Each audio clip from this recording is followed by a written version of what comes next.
Brian here from Nine Tails Fishing. We are going to talk about something that is just sweeping the nation. It's like today's whopper plopper. It's called the Tokyo rig. So a lot of you have heard of it by now, I am sure.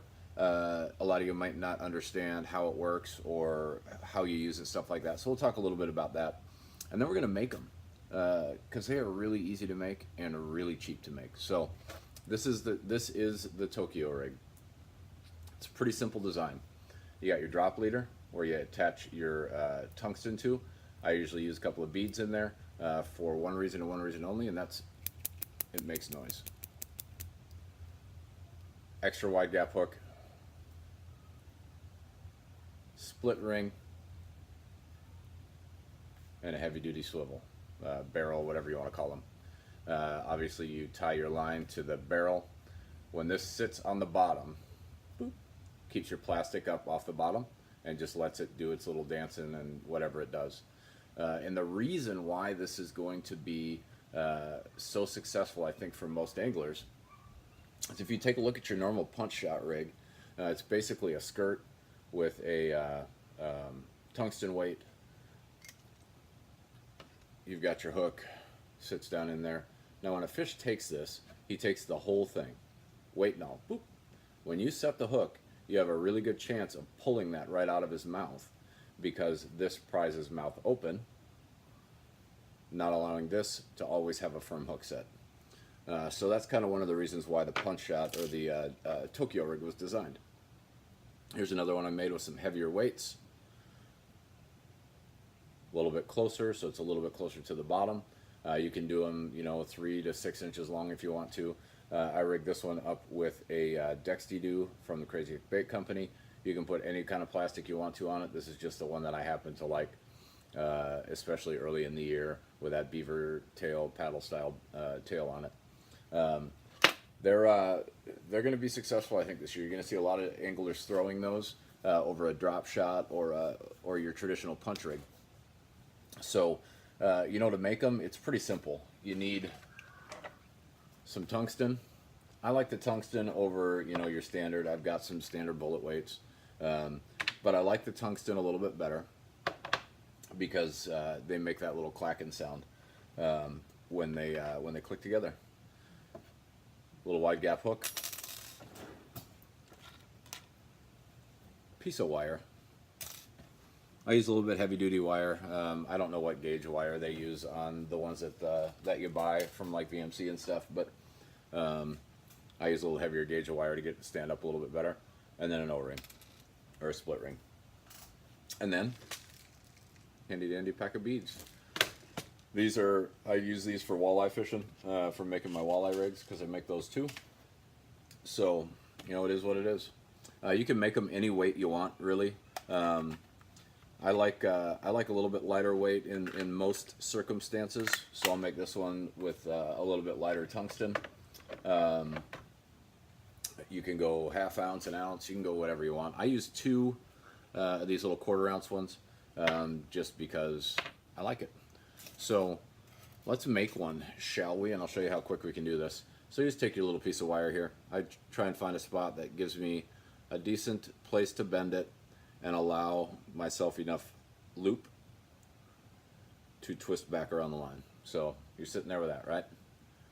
Then I'll grab it with the pliers and I'll use another pliers to bend the tag end back around, and then I will switch hands with it, grab it with the other one. And so on this stage, I grab the whole thing, just like that. That way it doesn't twist in your hand when you're trying to bend this piece of wire around it. Bend it around, grab it from the other side, and just keep bending it. I only put 1 twist in it. I don't think you need much more than that. You can get longer pieces of wire and twist it to your heart's content if you so desire, but I just used the 1 little twist, and that seems to be good enough. So there you go. And then I dropped it on the ground, of course. So there you go. There's your top part of it. A lot of people will sit there and make them pretty and really make the bends right and all of that. You know, you can do that. That's fine. I'm not for pretty. I'm for effective. That's really all I care about. Does it work? And in most cases, yeah, this will work just as good as the really, really pretty ones. I shouldn't say in most cases. In just about every case, this will work just as good as the pretty ones do. What I will tell you is to try and twist that around as good as you can, though. You don't want to leave an end out that'll catch your line and fray it. But for the most part, that's it. Then I'll drop it again. You guys haven't been able to tell, I'm not having a very good day today, but that's okay. I want to do a video for you anyways. So, grab your split ring, and we will feed this onto the split ring.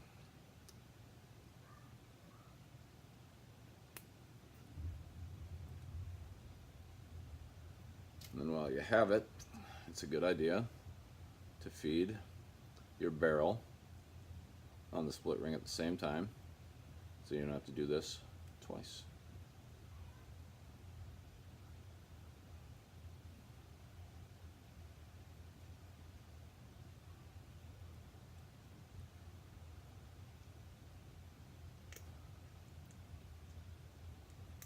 There you go. Now you've got that portion of it done. So that's your basic portion of your Tokyo rig. Then you take a wide gap hook. So this is the tricky part. You want to feed this on there so that in the end it is sitting like this and not like this. So obviously if you feed it this way, it will go down. If you feed it this way, it will go up. So that is the way you start, with this upside down on this side of the split ring. So you'll grab it again. These are not split ring pliers. It would be great if they were, but they are not, because mine are in my boat. But they work the same pretty much. Just a little harder to get them on there. So then just feed it through.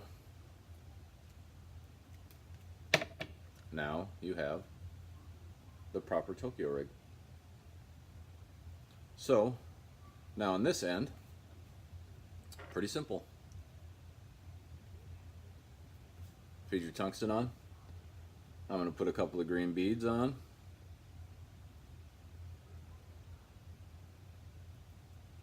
Then I'm going to feed this tungsten on backwards, like that.